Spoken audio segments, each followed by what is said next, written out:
then I will give the word to Peter. So, good morning, everybody, and I'm delighted to be here at this sadly online but well-attended brokerage event to discuss the final joint EURIPIDES and Penta Eureka Clusters call. I say final because, as Caroline has already mentioned, under the new ECP Eureka Clusters Program, Penta and EURIPIDES will be replaced by a successor cluster for the call that will be launched later on this year. But now, for the moment, we have our exciting current call with the project outline due for submission 26th of February. So time is running, and we would strongly recommend that you work now really hard on creating your consortia and beginning to submit information into the Penta EURIPIDES project zone to meet that deadline. So, for 2021, our core vision and mission remains much the same as it has been throughout the history of both EURIPIDES and Penta. We are focused on projects in our community, the ECS community, and of course, this is the sort of center of this community at the moment is the massive development of the global digital economy, digital transformation, an enormous number of activities that are going on in our area. To enable the best possible collaborative projects to be formed, we are very much open to all elements of the ECS community because all bring individual and important elements to our projects. Large enterprise, of course, SMEs, the huge numbers of them in our area, research and technology organizations, and of course, academia, universities, where a lot of the ideas come from. And it is, of course, the combination of these in collaborative projects that really make the difference, make things move on faster, move the state of the art, and create the high levels of impact that we need from national investment in collaborative projects. From our point of view as program managers, we try and provide as flexible as possible, as easy to use as possible instrument that you can use. And of course, we want it to be fully aligned both to the community, the industrial interest, and of course, the funding country priorities. And it is that match that is really important if you're going to have successful projects proceeding through our system. And overall, we're here to accelerate economic development for all. Of course, that might not apply to a university, but for a university, perhaps by participating in a project, perhaps you can teach a new course with some new equipment that will enable us to develop the engineers of the future. And so it is economic, but it's broader than that. And of course, as much as possible, we need to address societal challenges through the process of collaborative innovation.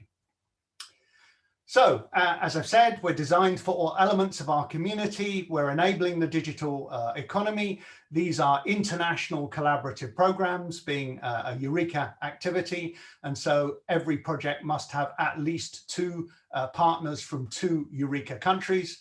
But of course, most of our projects have many more than that. The overall idea is to create innovation to begin with, but not just innovation for the sake of it, a clear route to resulting impact and growth towards the end of the projects. And so the vast majority of our projects, there will be demonstrators at the end of it. There will be a clear understanding of how the work that has been done has both pushed the state of the art and can be exploited in the future. And you need to remember that as you make your project submissions. We do this by forming so-called value chain ecosystems along the ECS value chain. We like to see a connection, a vertical connection as far as possible between, if you like, the raw silicon through to applications. Obviously, every project is not going to cover all of that, all of those that complete range, but you can see the advantage in having a series of partners from various levels within the value chain that by forming an ecosystem can create this new innovation and impact and economic and societal impact. As we've been hearing, we exist within a funding landscape, and we do our level best to make sure that the Penta and EURIPIDES programs, along with the other Eureka clusters, form a unique position in this changing landscape. There is no point whatsoever in having competition between national programs, European Commission programs that we've just been hearing from PACO, Horizon 20 KDT. That doesn't help anybody. And so we seek to make sure that there's a clearly differentiated offering, so that depending upon what you want to do in your consortium, you can choose from this wide variety of programs that are available to you.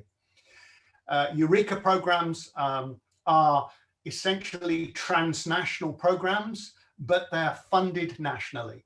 And again, that's something important to remember. There is not the commission element in this, as PACO has been describing.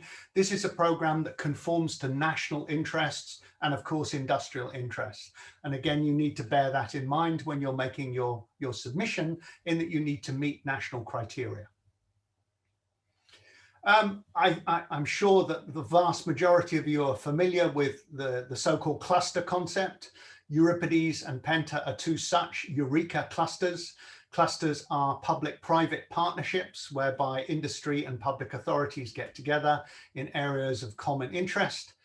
Penta has traditionally focused on research, development and innovation in micro and nanoelectronics enabled systems and applications, while EURIPIDES on packaging and integration of micro devices and smart electronic systems. You can see we exist together in the same value chain and are very complementary to each other. And that is why in the last 3 calls, we have chosen to share, to join with each other, to give you, the ECS community, a single choice with a broad number of countries within the electronic components and systems value chain to submit your project. You're going to hear a lot more about this later. This is the latest ECS Strategic Research and Innovation Agenda construction. This is the guiding document for the EURIPIDES and Penta call, comprising the 3 layers: foundational technology, cross-sectional technologies, and of course, a wide range of applications. I don't see any point in going into this. You'll be hearing more about that later, and the full document is accessible via the Penta and EURIPIDES websites. So what is a typical EURIPIDES Penta project? Well, they can be quite small, perhaps 4 participants, and they can be quite large, 30 to 40 participants, comprising the 4 elements of the community that we serve. You don't have to have all 4 elements. You know, you don't have to have large enterprise, SME, research institute and academia in all of the projects, obviously, but often the larger projects benefit from being led by a large enterprise with all the resources, experience, capability and contacts that they bring, though we do have SME led projects, especially in the small area, and all of those are welcome. You should not feel concerned about leading one of these projects as an SME or a university or a research institute. Normally our projects, as I've already said, must have a minimum of 2 Eureka countries involved. Often they have more than that, the larger projects having 4 or 5 countries. All serve the ECS value chain, which is of course very broad in terms of the digital transformation programs. And in terms of size, they can go as low as 2 million euros and as high as up to 80 million euros, though the norm probably is between 5 and 30 million euros. And most projects last 36 months, though there is some flexibility in that. As you've been hearing from PACO and others, of course, sustainability and everything that's associated with it is vital to all of us individually, to countries and to the planet, basically. And so we've introduced in this call and in the future instrument that will succeed EURIPIDES and Penta very much an element of sustainability in the application that you will need to address. We cover a vast area of applications. You've heard a lot from PACO of the various areas of importance to Europe. Of course, as the ECS Strategic Research and Innovation Agenda serves us both, there are some similar application areas. We have projects in smart farming. We've participated in artificial intelligence calls. Healthcare is very big, and so on and so on. So basically, if you have a project of the size that we support in the areas that we support, we think you'll probably be able to find a home if you're in the electronic components and systems value chain in the Penta EURIPIDES environment. We have quite a broad reach of countries engaged with us, being part of the Eureka network of some 44, 45 countries. About half of those countries have engaged with Penta, either actually through funding or certainly with partners submitting projects. You can see the list there. It is actually possible to include any country in a Eureka project as long as you have 2 Eureka partners to begin with. And so when you're selecting your ideal consortia, I think you find that you have a very broad range of countries that you can look for partners from. Though I would stress each partner in each country must always check with their national funding authority, make sure that they will be supported in this activity to avoid wasting any time in involving partners that are simply not going to get funded in the end. So a little bit about the history of EURIPIDES and Penta. This shows what Penta has done over the last 5 years and in the last 2 years in partnership with EURIPIDES. Some 19 actual funding countries involved, over 300 million euros of project costs. This doesn't include this year, which will be about another 90 million, 40 plus projects. And 2 important statistics for the research population and SME population. Pretty high percentages of funding, actual funding for those organizations in our programs. If you count the number of partners, it's much higher, 40%, for example, in SMEs. But in terms of funding, these are the number of participants that are involved. So quite a good environment for academic research and SME organizations. There is a seminar tomorrow, which those who are interested, I would recommend attending, where we look at some of the tips and tricks, or will look at some of the tips and tricks for submitting a successful application. So I will go through this very briefly to help the timing. But in essence, you need to be very clear. A project outline needs to be short and succinct for it to be easily reviewed, easily understood, and positively reviewed. So you need to make sure that the readers, be they a national public authority or a technical expert, both of whom will review your project outline, really understand what you're trying to do. It's clear. There are clear objectives. We understand where the state of the art is and where the state of the art is going, and how your unique proposal will really make a difference in this area. It's important that your partners all complement each other. There's nobody there just along for the ride, if you like. It needs to be clear how everyone fits in the value chain ecosystem, and of course, ultimately, how each partner will be able to commercialize or obtain other impact from the work that they've involved. Could be more projects, could be a spin-off, it could be, as I've mentioned before, new courses at universities. There are many areas of impact, but impact is something that must be clearly demonstrated in your application. Excuse me. As I've already mentioned, meeting national criteria is fundamental. If the partners in your consortium do not meet the national criteria of the country that they're based, they will not get funded. And that's a waste of everybody's time, and of course can cause a problem for the overall consortia.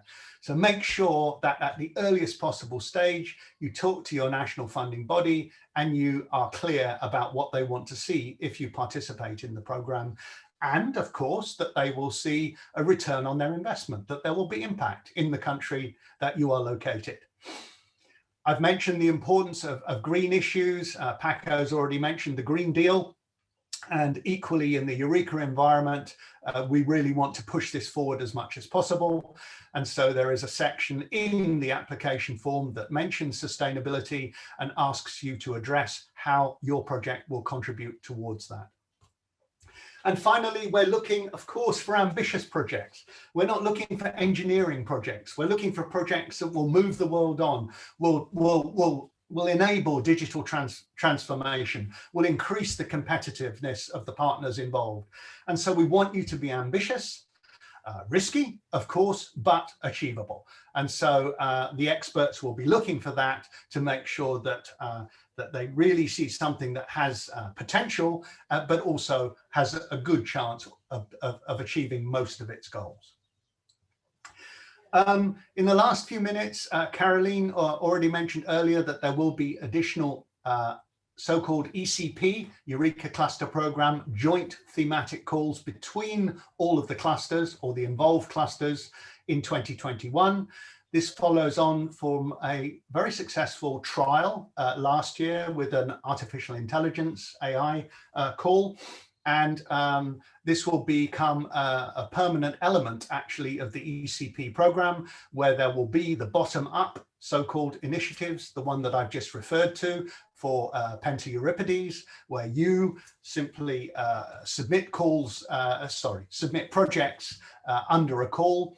And the thematic calls also ask you to submit bottom-up applications, but they set a specific challenge for you to address.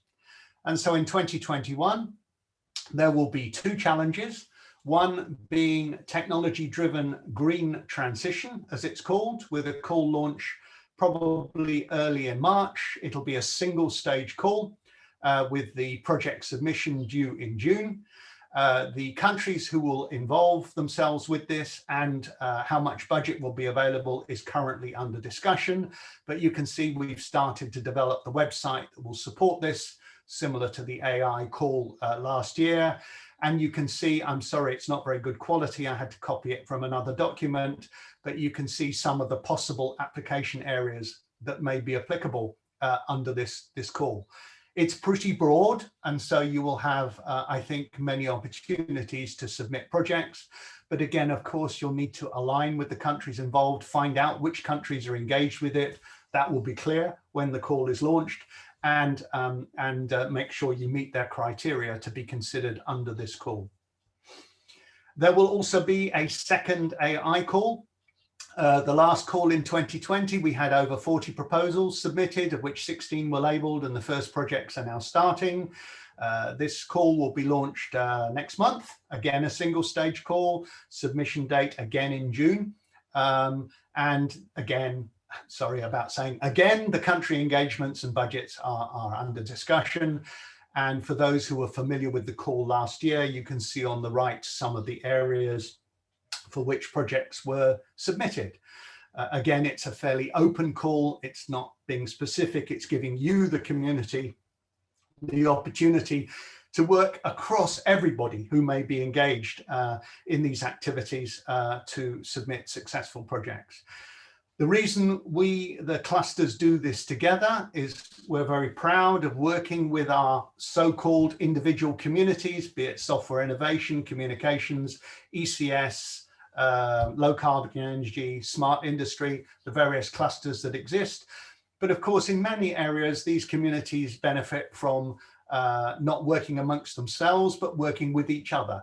And the joint cluster calls are designed to stimulate activity across the clusters, so across the cluster communities, so that everybody can become involved in these calls. Some useful links. Please don't hesitate to contact us at Penta, at EURIPIDES. The so-called project zone is where you will submit projects, and those who attend the seminar tomorrow will hear more about that. You're aware, because you're in this conference, of the ECS collaboration tool. Again, that is something that can be used to develop projects initially and to meet other people. And as you'll be hearing about in a minute, you have the ECS Strategic Research and Innovation Agenda, and that is accessible in many places, one of them being the Penta websites. So just use us. We're there to help. We're there to give you advice. No matter how big or small the question is, just ask us, and we'll either answer the question or hopefully point you in the right direction. So with that, I think my time is up. Please don't forget the 26th of February, put it in your diaries, 5 o'clock Central European time is the deadline. The system will shut down at that point. And we strongly recommend that you start getting your data in the system as early as possible so that that submission date becomes something easily attainable and not a crisis at the last minute. So with that, thank you very much. There will be more information tomorrow on the details of this call. But in the meantime, enjoy forming the consortium, and we look forward to having your project submitted shortly. Thanks a lot. Okay, thank you, Peter. I see a few questions on the chat. The first is, what would be the impact of National Recovery Fund plans on Eureka cluster budgets? Yes, this has come up a few times. Essentially, Eureka is a nationally funded program. And so if there is a national recovery fund in a particular country, they can use it in any way, which way they like, of course. We would obviously like to encourage countries to consider investing some of that in our type of program, in cluster type programs in general, Penta EURIPIDES in particular, because we believe we provide a very efficient way of moving things forward in a fairly rapid way and creating impact at the end of the program. But it's not our choice. Every national authority has the absolute freedom to choose what they like. So our job is to try and make our programs as attractive as possible, either the individual bottom-up programs or these joint thematic programs that I mentioned just now. Okay, thank you. I do not see any other questions specifically for Penta or EURIPIDES in the chat. So thank you, Peter. Pleasure. Thanks a lot.